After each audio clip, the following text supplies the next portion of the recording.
Para comenzar, piensa por un momento en tu día de hoy. ¿Cuántas formas distintas de comunicarte has usado antes de salir de la casa?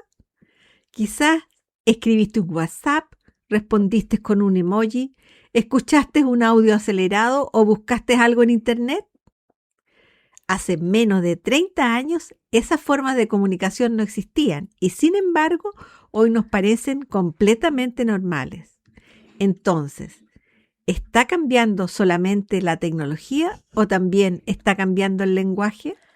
Sabemos que cada generación modifica un poco la lengua que recibió. El lenguaje evoluciona como evolucionan los seres vivos, mediante pequeños cambios acumulados durante mucho tiempo. Entonces, ¿qué tiene de especial nuestra época? La velocidad.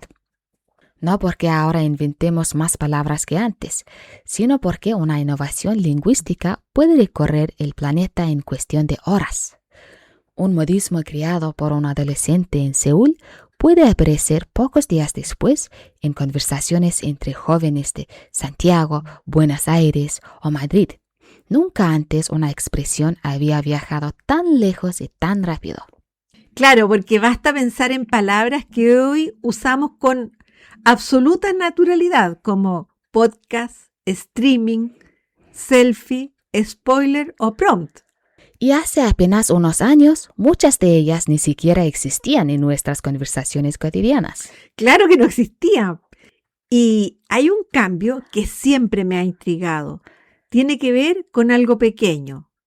Un punto, 3 puntos suspensivos, un signo de exclamación o un emoji. ¿Cómo es posible que un simple signo cambie completamente el sentido de una frase? Es un cambio que todos hemos vivido y que sin duda genera opiniones diversas. Hay quienes piensan, por ejemplo, que los emojis han empobrecido la escritura. Y otros los usan tanto que prácticamente podrían mantener una conversación completa con ellos. Confieso que todavía su uso me genera ciertas dudas, más ahora que están adquiriendo nuevos significados.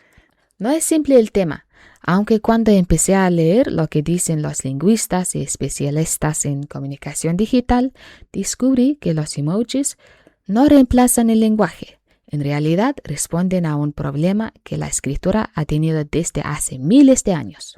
¿Un problema? Sí, cuando conversamos cara a cara, no solo utilizamos palabras, también usamos el tono de voz, las pausas, la velocidad con que hablamos, la expresión del rostro, la mirada y los gestos.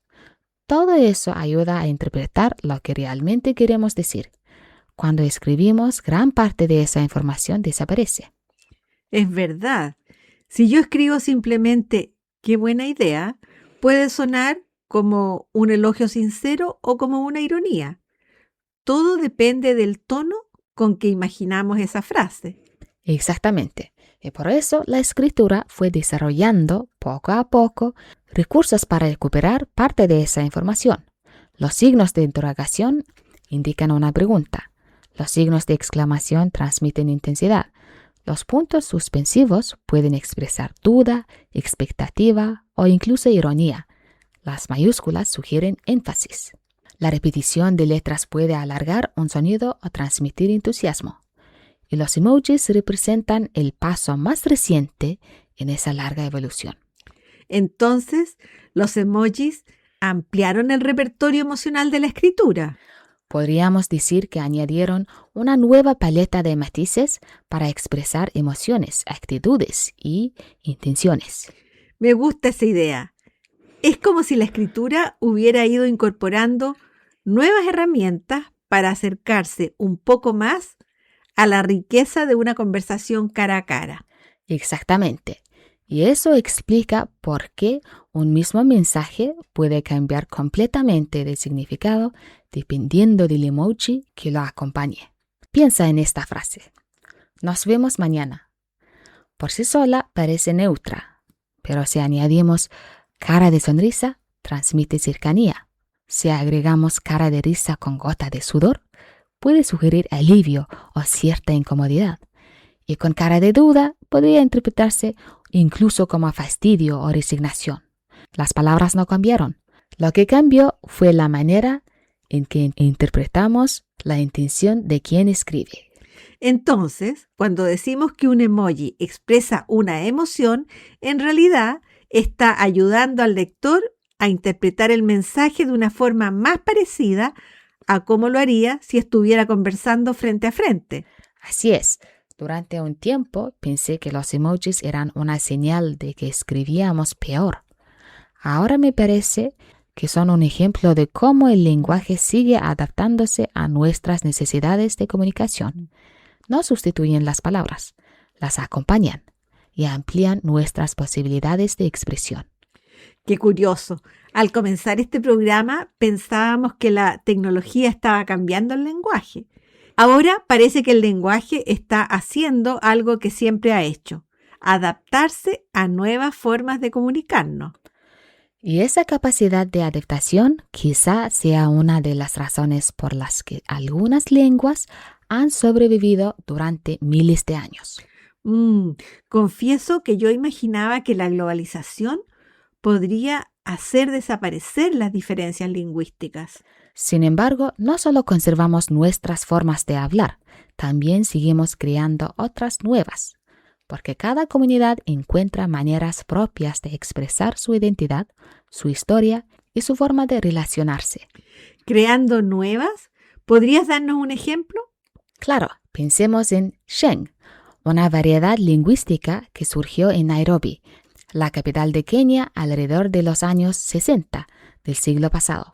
Nació entre jóvenes que convivían diariamente con distintas lenguas.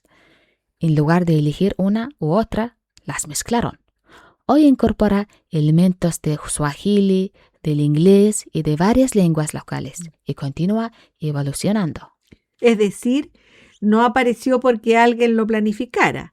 Fue surgiendo porque las personas necesitaban comunicarse en una realidad nueva. Exactamente.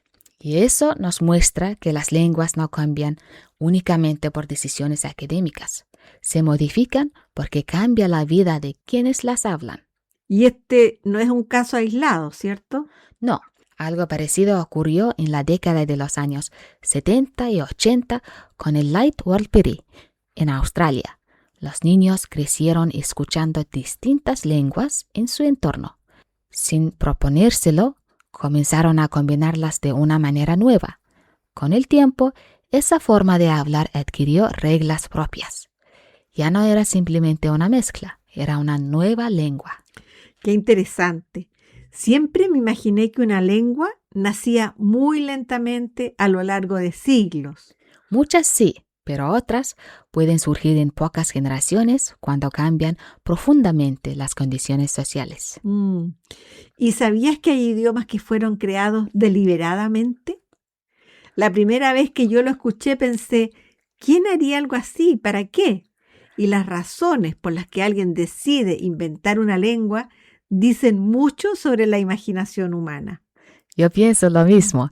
Y debo reconocer que al principio me parecía una idea bastante extravagante, pero cuando empecé a conocer sus historias, cambié completamente de opinión.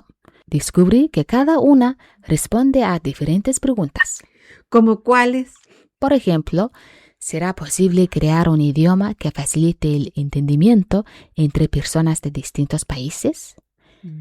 Esta fue la pregunta que inspiró al médico polaco Ludwig Zamenhof cuando creó el Esperanto a finales del siglo XIX. No quería reemplazar las lenguas existentes, quería ofrecer una segunda lengua común que ayudara a reducir las barreras entre los pueblos. ¡Qué interesante! Entonces, el Esperanto, además de un proyecto lingüístico, también era en realidad un proyecto de convivencia. Exactamente. Y eso es algo que yo no tenía claro al principio. No era solo una gramática nueva, era una propuesta para facilitar el diálogo entre personas que hablaban idiomas distintos. Pero no todos los idiomas artificiales persiguen ese mismo objetivo, ¿verdad? No, algunos buscan explorar cómo pensamos. Un ejemplo muy conocido es Toki Pona. Tiene un vocabulario extraordinariamente pequeño. apenas unas 120 o 130 palabras básicas, según la versión. La idea es que al disponer de menos palabras, uno debe expresar conceptos complejos combinándolas de formas creativas. Confieso que eso también me sorprendió. Mi intuición era exactamente la contraria. Creía que para pensar mejor necesitábamos más palabras. Yo también lo creía. Sin embargo, Toki Pona plantea un desafío muy interesante. Si usamos menos palabras para pensar, ¿eso nos ayuda a enfocarnos en lo esencial? No significa que sea mejor, pero sí nos invita a reflexionar sobre la relación entre lenguaje y pensamiento. Y luego están esos idiomas que nacieron por pura imaginación. Así es. Piensa en el Klingon, creado para el universo de Star Trek, o en las lenguas desarrolladas por Tolkien para la Tierra Media. En estos casos, el objetivo no era facilitar la comunicación mundial, era construir culturas imaginarias, tan coherentes que también necesitaran su propia manera de hablar. Qué curioso. Siempre pensé que esos idiomas eran un detalle decorativo de las historias. Mucha gente lo piensa, pero en realidad muestran hasta qué punto el lenguaje forma parte de la identidad de un pueblo. Cuando imaginamos una civilización completa, terminamos imaginando también cómo habla. Mientras conversábamos, me di cuenta de algo.